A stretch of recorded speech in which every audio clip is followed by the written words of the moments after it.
شاهدوا كيف تعامل هذا الحارس مع كرة رونالدينيو. لقد صدها بكل الطرق.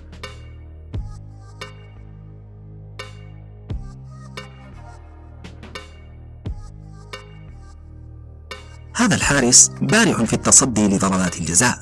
شاهدوا كيف نجح في كل المحاولات. هذا الحارس صد هذه الكرة بطريقة أقرب إلى الخيال من الحقيقة. أي حظ وأي مهارة لديه.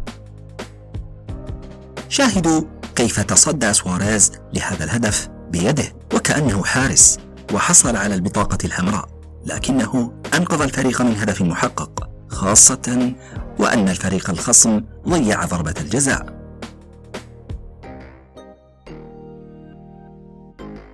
كم هو محظوظ هذا الحارس بانزلاق هذا اللاعب، مما أدى إلى ركله للكرة خارج المرمى.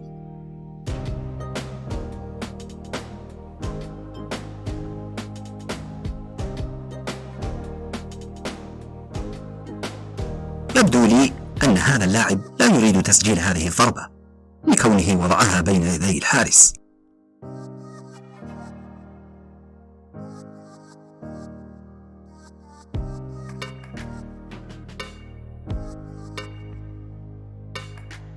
هذا الحارس صد ضربة الجزاء هذه بقدمه بطريقة لم يتخيلها هو بحد ذاته.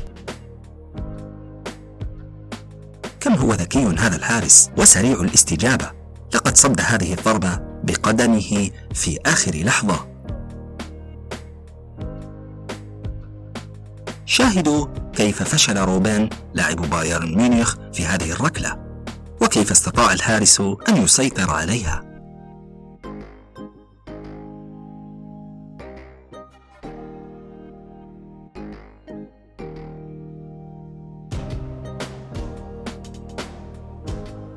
شاهدوا كيف أنقذ هذا القائم حارس المرمى من هدف محقق للاعب نيمار.